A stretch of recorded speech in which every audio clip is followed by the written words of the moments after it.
I think the Spyro Reignited trilogy is a success. The gameplay feels as good as the originals, the level and character redesigns are all superb, they even made some of my annoyances less annoying, so I'm happy. I look at it this way, they got all the big things right. If the gameplay felt worse or if the levels and characters looked wrong, it would have been a disaster, but they got all of that spot on. The biggest compliment I can give in regards to the game's visual design is that it basically looks exactly how I saw these worlds as a kid.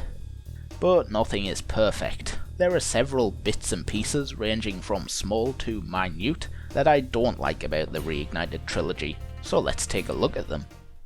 Collectibles. The gems in a Spyro game are almost as important as the character and level designs themselves. Collecting them is one of the most satisfying things about the series, and I can't fault Toys for Bob too much when it comes to gems. They made them look right, they made them sound right, and they made them act right. But this video is about the little things, so as great as all these levels look, one thing we could do without is the excessive amount of tall grass that just so happens to act as perfect camouflage for a lot of gems. And while I'm at it, one of my favourite details from the original games are the gems flying across the loading screen as Spyro travels between worlds. It's a shame that it's been replaced with a bland looking counter. Of all the slight changes from the original games, the most perplexing one to me is the lack of bouncing orb animation. Maybe because Spyro 2 is my favourite, or maybe because I always liked that animation, when I don't skip it as fast as possible, but just look how cool it was. It made the orbs feel different from the talismans, because they were. Now they're one and the same. Speaking of orbs, I think they could have done a better job with the sound of the loose orbs scattered around the homeworlds. I don't know if it's just too quiet or if the sound isn't rich enough, but I could barely hear them, whereas in the original game the sound really helped to identify that there's an orb somewhere around here. The dragon eggs in the third game are just as frustrating too. Because of how faithful the remaster had been to this point, I genuinely don't know if there really were this few baby dragon designs and this few rescue animations in the original game, and I don't much feel like playing my least favourite game in the series for a fourth time this year to check. But within an hour of playing, I had seen the same baby dragon design and same animation a few times, and I noticed it. That's the problem here. As I say, it might have been the same in the original game, but they were either fewer and farther between, or the less detailed character models made it harder to notice. My suspicions of cut corners might be justified though, when we take a look at one baby dragon in particular. Bar, in the original, emerges as a sheep before revealing themselves to be, of course, a dragon. In Reignited, oh, it's this guy again. And what about skill points? Whilst I appreciate them being added to the first game in the trilogy, to add some consistency, why is it that we can see what they are from the very beginning? In the original Spyro 2 and 3, the skill points were secret. You weren't told exactly where to go and what to do. Not that it matters though, because the reward for unlocking all skill points in Reignited? Just artwork. Hey, maybe some people like that sort of stuff, but not me. And especially not when it replaces what the skill points originally unlock in Spyro 2 and 3. They used to unlock an epilogue section in the guidebook, which added a bit of extra humour and story to the world, but now it's gone. Gameplay. Let's face it, one of the things you spend a lot of time doing when playing this game is chasing helpless, friendly and cute, except this guy, fodder. Because when you take damage, you need to eat butterflies to regain health. Well, unless you're pro like me. Anyway, this brings me on to another problem I had to adapt to when playing Reignited. A lot of the time when you flame the fodder, the butterfly doesn't appear straight away. It happens mostly with sheep because of the adorable death animation, but given that sheep are one of the most common fodder in the series, it really can be a problem. Especially in boss fights when you don't always have the luxury to wait an extra second for Sparks to grab the butterfly. Hovering is another key mechanic. Introduced in Spyro 2, it makes those tricky glides not so painful, and can get you out of a tight spot when you make a mistake. Or at least it used to. It seems that in Reignited you have to wait for Spyro to be fully in his gliding animation before the hover will work. This leads to some frustrating jumps when you think you could do a quick little glide and hover, only for Spyro to fall out of the sky like a brick, usually to his demise. Gliding, especially in Spyro 1 before they added the hover, which, to the credit of the developers they remained faithful to in Reignited, has always been a source of anxiety on certain parts of certain levels, but it feels like something is wrong with it in Reignited. And I think it isn't the gliding itself, it's the platforms you glide to. Too many times playing Spyro 1 in Reignited did I find myself not making some pretty routine glides due to weird clipping around what I was aiming for. And I would say that thankfully the hover saved me from a lot of these situations in Spyro 2 and 3, but as I've already said, that has its own problems. And just a few other things to finish off this section. Charging Earthshapers doesn't feel satisfying enough.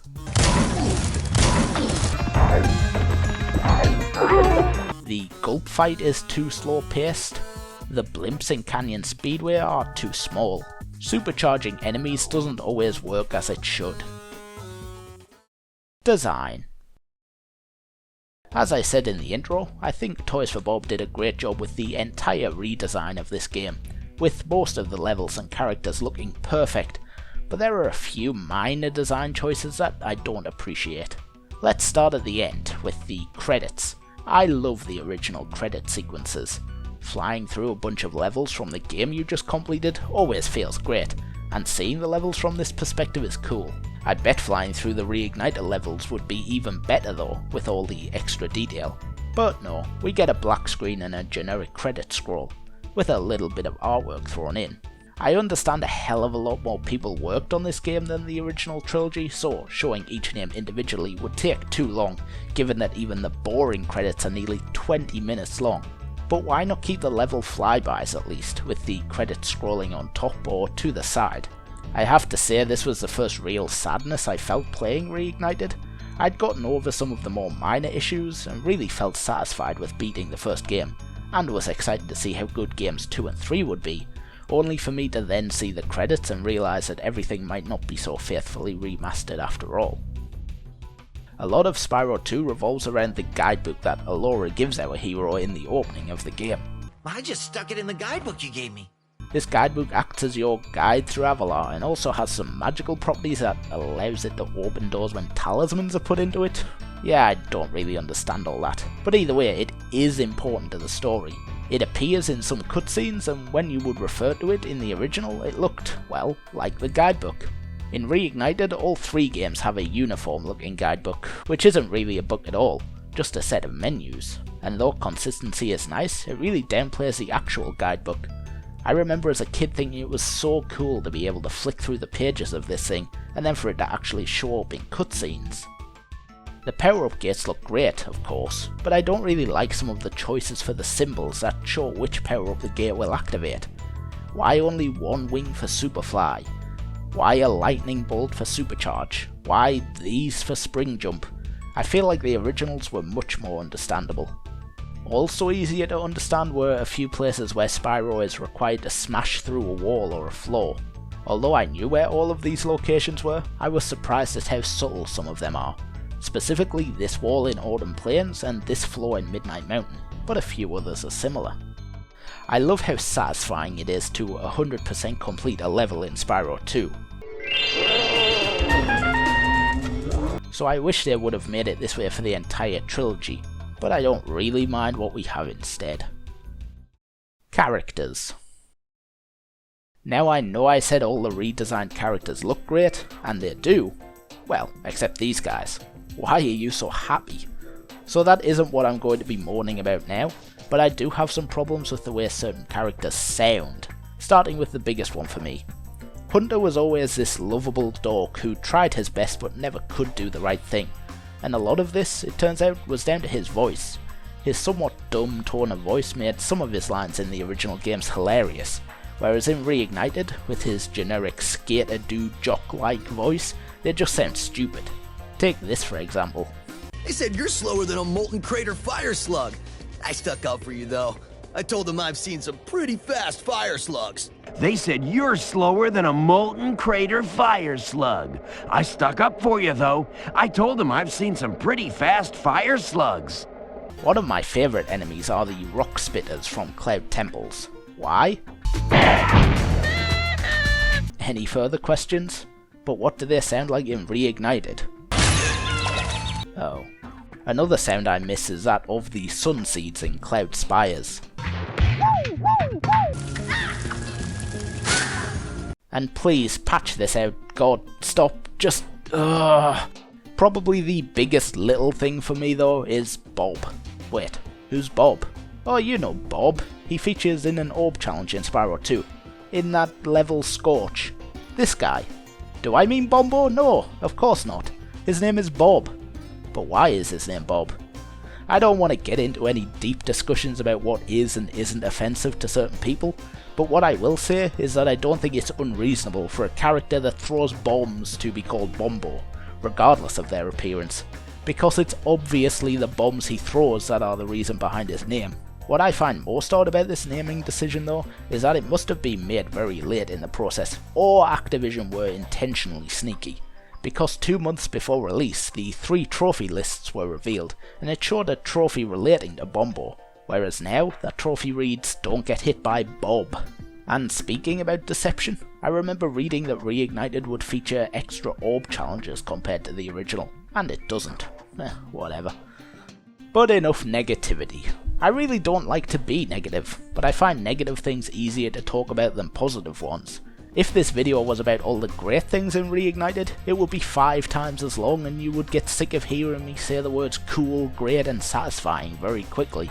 I really do think that Toys for Bob did a good job with the Reignited trilogy. It's 99% faithful to the source material and it's executed to the same high standard. I'm sure everything I've talked about was mostly a non-issue for new players to the franchise, but if you're a grizzled vet like me, you will have your own little things that you didn't like about Reignited. So thank you to Toys for Bob for making such a wonderful remaster of my favourite games, and thank you Activision for funding the project. Now I'm just waiting for some DLC.